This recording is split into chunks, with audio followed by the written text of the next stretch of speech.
It's 1:43. I just got done with a visit with my son Weston, and I just wanted to give a little update here live for the record.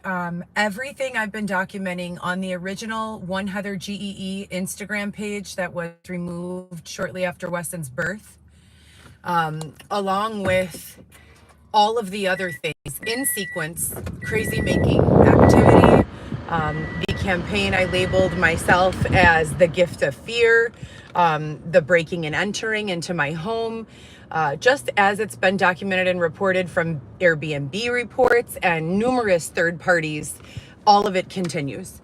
Everything had stopped completely after Weston's birth.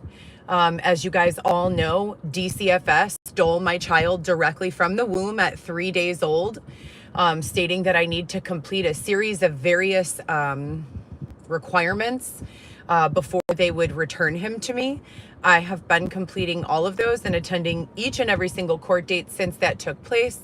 And if you would like to be part of my legal team, please let me know, because my lawyer is a very niche lawyer, but she is not going for the jugular in the way I'd like her to.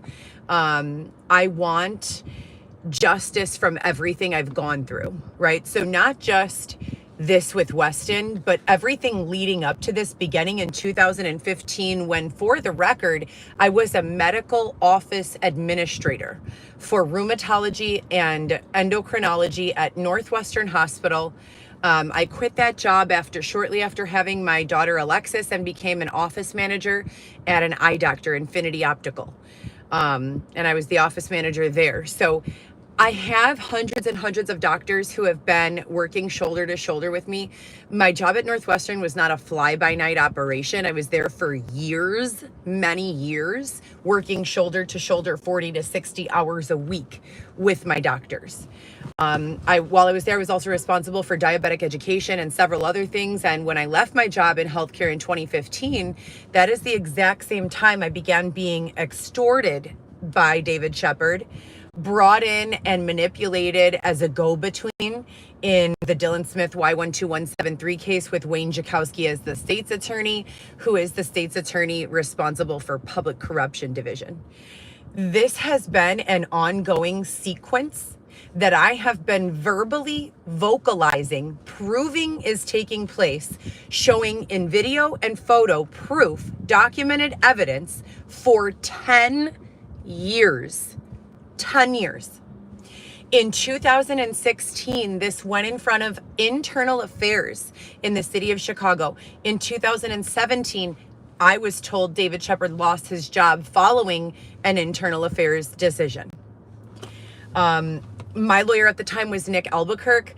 Everything that took place from that time all the way through was, as I refer to it, dog walking. And I'm not a dog, I'm a human. There's a lot of manipulation. There's been a lot of extortion. There have been a lot of behaviors that are just not acceptable.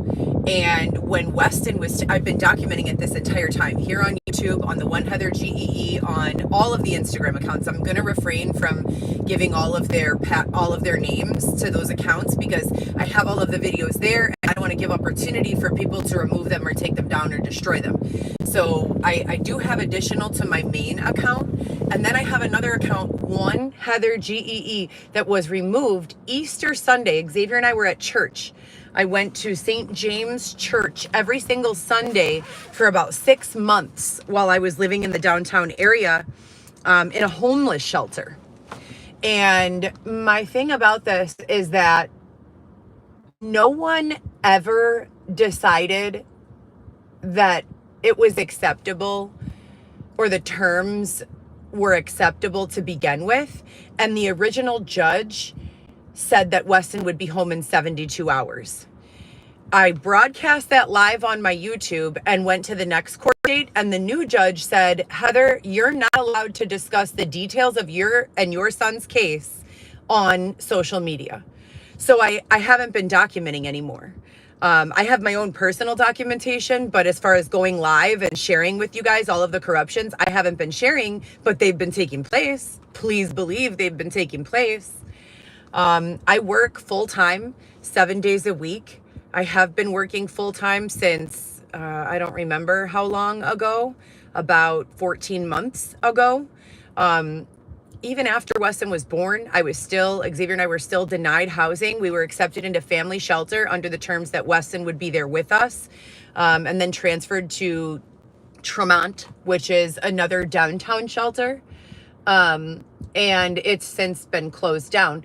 We were there for about 2 months, and they told us we would be getting a house large enough for my other 3 children. Vivi, Lewis, Alexis, and Weston are my 4 kids. Weston didn't exist before he was just born, obviously. So in my previous videos, you'll hear me say I have 3 children. Now I have 4. So not to be confused, but we were supposed to be getting a house, and we were supposed to be assisted through all of these programs. I waited so long, you guys, for this assistance. You have absolutely no idea. And then the Section 8 waiting list is 25 years long. I'm not a person who is dependent upon this type of assistance. I can very easily go out and start my own business and make money. The problem is my cell phone continues to be tampered with. So I don't have any reach. I don't have any ability to get out of this box where they've been keeping me. And with me not being permitted to share all of the day-to-day corruptions, it's very, very, very, very, very difficult, if not impossible, to continue living in reality. When I wake up in the morning, it's like they have a third party nefariously broadcasting their voice through Xavier's body is the best way I could describe it. He starts speaking the most abusive, wild things that you could ever imagine. Xavier is not like that. Xavier is a very, cool, laid back person, and so am I, so we get along historically, and it's just been a very, very, very difficult time. As I said, I've not missed a single visit with my son, but we're 18 months in, and I have been given 3 different service plans with return home dates, and he's still not here. And I'm not allowed to come on here and say, hey, can you guys recommend a family lawyer because X, Y, and Z, and accept free advice from my following? That doesn't make sense to me. This is the United States of America, and my constitutional amendments continue to be violated. Like, I don't know how much longer it's going to be before anyone decides that they can use their voice to showcase what's going on here, because I am boxed in, you guys. And I've been telling you about this boxing since 17 or 18. I don't know what to do. I just keep on showing up. I would like to talk about all of the corruptions. I feel like it would be pertinent for them to be on file somewhere. It is going to affect someone's reality in a very real way if fake information is circulated as real. Many people's realities in a detrimental way. And on top of that, I have a lot of plans for my family. I have been through hell in my life. I have been through everything that a person could imagine being through. I have been sick in the hospital. I have been having surgery. I have been wrongfully, arrested for something and then had to sit in a nasty, dirty prison cell until they realized it wasn't me and let me go. I have been beat up by a member of law enforcement. I have been thrown out of my home unlawfully after having a lease agreement in my name. I have been denied a court date after going to the court and petitioning for one or several. And I have been silenced over and over again. I was left in a tent my entire pregnancy with Weston. In a tent. To the moment I went into labor, and I walked myself into the hospital. I kept my baby healthy and didn't allow my body to evict him prematurely, as took place with the twins just 6 months prior. This is all on birth control, by the way. So no one knows what's been going on with me because they're not allowing me to share what's been going on with me. And it is fucking terrifying to feel like not only are you being denied justice and boxed in, and your truth is being misconstrued and shared in a way that isn't true, and then you're not allowed to say what is true. I have to just come on here in this generic way and say, well, things are happening and they're super corrupted as per the usual, but I can't tell you what. Like, who am I supposed to tell? No one. And who says I can't tell? I have to listen to this judge under the threat of contempt of court or obstruction of justice. I don't even remember what she called it. And I have to hold all of this stuff in. This is not healthy. Like, what? And when I tell the therapist, I've been seeing the same therapist for like 18 months now or something. And when I tell her what's going on, she literally says, you're not wrong for feeling what you're feeling. Any rational person would feel the exact same stuff. You're not wrong. What do I do with that? As a mother, as a woman, as an adult, what do I do with that? So this is my 4th psychological exam. 4th. In like 18 months. They did one at the hospital before I was discharged. They referred Xavier and I to go to a hospital for one. We were there for like 8 hours. It was super just not good. And they all said that we were fine, that there was nothing wrong with us, I have PTSD and ADHD, and they recommended therapy, but they said there's nothing, no recommendation outside of that. How are they continuing to use that against me? Like, I just don't get it. And it's so sad because it's not just my life. This is me and my children, and I didn't have kids so that someone else could burden the responsibility of raising them. It's just not fair. It's entirely corrupted. It's not fair at all. I don't know anyone who deserves to be treated this way. I most certainly do not deserve to be treated this way. I've been compliant with everything, and I will continue to do so. I will continue to share, periodic updates about my life here for the record. And as soon as this is, out of court, or I have an attorney help me clarify my rights as are clearly stated in the amendments of the Constitution of this country, free speech, I will update more, but I really need some legal advocacy here. There's a lot of corruption going on, and in order for me to get that advocacy, I need money. In addition to that, I need an IT team. And I've asked for this. I thought we already had one. I thought this was already a non-issue. I thought we already had an IT team established while I was in the tent reporting all these things were taking place.